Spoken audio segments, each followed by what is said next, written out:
The bedroom photos were taken just last week when I thought I was completely alone. I remembered that day clearly.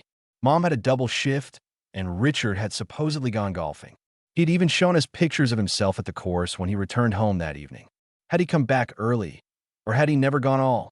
The invasion of privacy was bad enough, but the planning involved was what truly terrified me. This wasn't opportunistic. This was calculated. This was a man who had created opportunities to photograph me without my knowledge, who had printed the evidence, who had kept these images for some purpose I didn't want to imagine. My hands were shaking as I gathered them up. This wasn't just creepy behavior. This was stalking in my mom's house by her husband.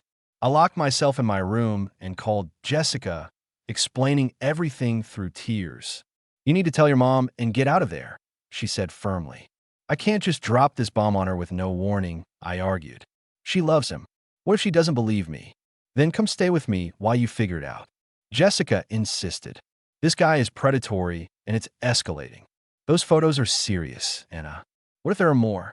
What if there are cameras in your bathroom or bedroom that you haven't found?" That thought hadn't even occurred to me. I glanced around my room wildly, suddenly paranoid about every air vent, every unusual shadow. "I'll search the room," I whispered into the phone. "But I still need proof before I tell Mom. This will destroy her. Your safety is more important than her feelings right now," Jessica said bluntly. "I'm coming to get you in an hour. Be ready." I agreed to pack a bag, but convinced her to give me until tomorrow. I needed time to think, to plan my approach with Mom. Jessica reluctantly agreed, but made me promise to call her if anything else happened. After we hung up, I did a thorough search of my room, looking behind picture frames, checking lamps, examining the air vents. I found nothing, which was only mildly reassuring. I hid the photos in my laptop case and tried to act normal when Mom and Richard came home that evening. The accidental touch. The next morning, I cornered Mom alone before her shift. "Mom, have you noticed anything off about Richard?" She looked at me strangely. "What do you mean off?" I chickened out. "Just as he seems stressed or something. He's been acting weird around me." Mom sighed. "He's been under a lot of pressure at work, and honestly, I think he's a bit awkward around you because he doesn't know how to connect. He never had kids of his own, you know?" I nodded, feeling like a coward. "Right? That makes sense." After she left, I stayed in my room as much as possible, emerging only when necessary. Richard knocked on my door around lunchtime. "Your mother asked me to check if you've eaten," he said when I opened the door just enough to see him. "I'm fine," I replied, moving to close the door. He stuck his foot in the gap. "She worries about you." "We both do." I felt trapped. "I appreciate the concern, but I'm really okay. You know," he said, his voice dropping lower. "If there's anything you need, anything at all, you can come to me. I like us to be closer." The way he said closer made my skin crawl.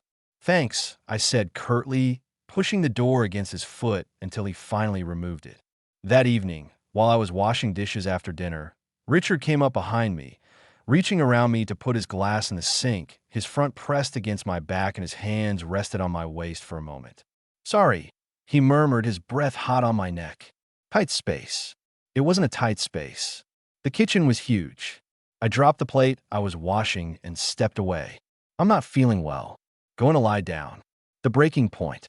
2 days later, I had a job interview at a promising marketing firm. It went well, so well that the hiring manager asked if I could meet her colleague for a second interview over coffee afterward. I ended up being offered the job on the spot. The position was perfect, a step up from my previous role with better benefits and a salary that would allow me to move out within weeks rather than months. The company specialized in digital marketing and reputation management for small to mid-sized businesses. During the interview, I'd impressed them with my ideas about leveraging social media algorithms to enhance brand visibility. The director, a sharp-eyed woman named Elaine, had nodded approvingly throughout my presentation. "You understand something that many marketers miss," she said as she handed me the offer letter. "Information is power, and knowing how to control the flow of information is the ultimate power in today's digital landscape." I had no idea then how prophetic those words would be. Elated, I called my friend Kyle, who I'd known since college. We'd always had a bit of a flirtatious friendship, but had never crossed that line. He suggested celebrating with dinner that weekend. "Like a date?" I asked, my heart fluttering a bit. Kyle had always been the one who got away. The timing never quite right for us. Exactly like a date, he replied, and I could hear the smile in his voice. I've been waiting for the right moment to ask you out for years. Figured your new job was as good an excuse as any. We made plans for Saturday night at a new restaurant downtown. For the first time in months, I felt like things were looking up. New job, potential romance, and soon I'd be able to afford my own place again.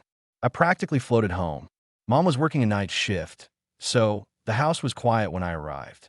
I changed into comfortable clothes and went to the kitchen to make a celebratory snack. Richard appeared in the doorway as I was cutting up some fruit. "How was your day?"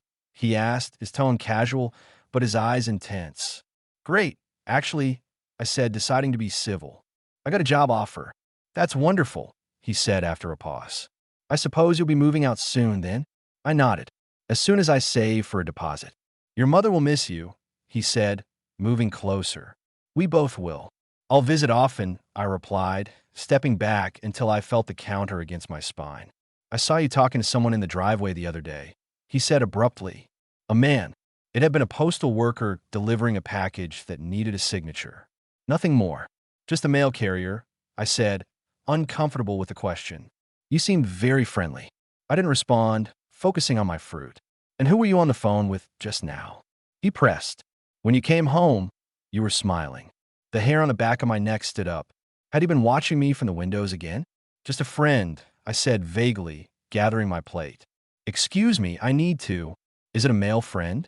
Richard stepped closer, blocking my path. "Are you dating someone?" "That's really none of your business," I said firmly, trying to step around him. His face changed then, a mask dropping away. "None of my business after everything I've done for you. Letting you stay in my house, use my things, swim in my pool. It's Mom's house too," I countered, my heart racing. "And I appreciate the help, but I've seen how you look at me," he interrupted, his voice dropping to a whisper.